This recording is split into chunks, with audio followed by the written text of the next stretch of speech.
Assalamualaikum warahmatullahi wabarakatuh. Selamat pagi anak-anakku kelas 5. Nah, hari ini kita akan belajar properti tari. Mata pelajaran SPDP tema 2 subtema 2. Nah, anak-anak, Indonesia dikenal sebagai sebuah negara yang memiliki berbagai jenis dan ragam budaya. Satu dari sejumlah kekayaan budaya yang dimiliki Indonesia adalah tari-tarian. Nah, setiap daerah atau suku pasti mempunyai bentuk tarian dengan ciri khas tersendiri, misalnya dari properti yang digunakan. Nah, anak-anak, properti tari adalah segala bentuk perlengkapan selain kostum yang digunakan sebagai pelengkap dalam sebuah tarian. Ciri khas tersebut memberi pengaruh besar terhadap gerak atau properti tari yang digunakan. Nah, berikut ini adalah beberapa tarian tradisional daerah beserta properti yang digunakan. Yang pertama, ada tari kipas. Nah, anak-anak, tari kipas Pakarena ini berasal dari Goa, Provinsi Sulawesi Selatan. Di daerah setempat, kata Pakarena diartikan dengan kata main. Kipas menjadi properti utama yang digunakan dalam tarian ini. Nah, selain itu, properti yang diperlukan dalam tari kipas antara lain baju pahang, sampur, gelang khas Sulawesi, dan kalung. Sejak dahulu hingga saat ini, tarian ini menjadi sebuah tradisi yang terus berlangsung di kalangan masyarakat Goa. Yang kedua, ada tari payung. Tari payung berasal dari Sumatera Barat. Nah, anak-anak, dalam tarian ini properti payung digunakan oleh sang penari pria sebagai simbol perlindungan kepada wanita. Yang ketiga ada tari topeng. Properti utama yang digunakan adalah topeng. Masing-masing topeng yang digunakan penari mempunyai karakter yang berbeda. Di Indonesia, terdapat beberapa macam tari topeng, seperti topeng Dayak, topeng Bali, topeng Cirebon, dan topeng reog. Yang keempat, ada tari piring. Tari piring adalah tari tradisional asal Minangkabau, Sumatera Barat. Sesuai dengan nama tarinya ya, piring menjadi properti utama yang dibutuhkan dalam tari ini.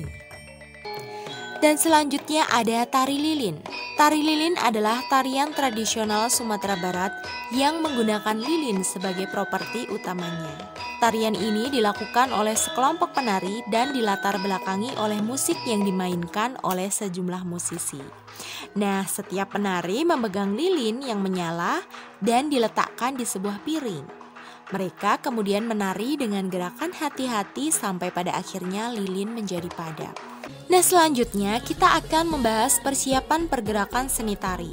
Nah, sebelum melaksanakan peragaan karya tari, ada beberapa hal yang harus kita persiapkan.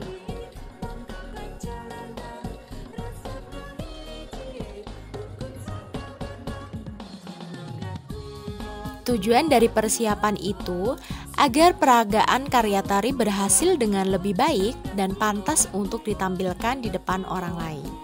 Nah, berikut adalah persiapan yang harus dilakukan. Yang pertama, kita harus memilih dan menentukan bentuk karya tari. Nah, berdasarkan bentuk penyajiannya, ada 3 macam karya tari, yaitu tari tunggal, tari berpasangan, dan tari kelompok. Yang kedua, kita harus menentukan jumlah penari. Nah, penentuan jumlah penari sangat berkaitan dengan bentuk karya tari yang akan disajikan. Jika karya tari yang dipilih merupakan bentuk tari berpasangan, secara otomatis ditentukan jumlah penari 2 orang atau kelipatannya. Yang ketiga, menyiapkan unsur-unsur karya tari. Nah, anak-anak, mempertunjukkan karya tari merupakan sebuah kegiatan seni yang bersifat kompleks karena meliputi beberapa unsur. Karya tari sendiri terdiri atas unsur utama dan unsur pendukung. Masih ingat kan unsur utama tari yaitu gerak?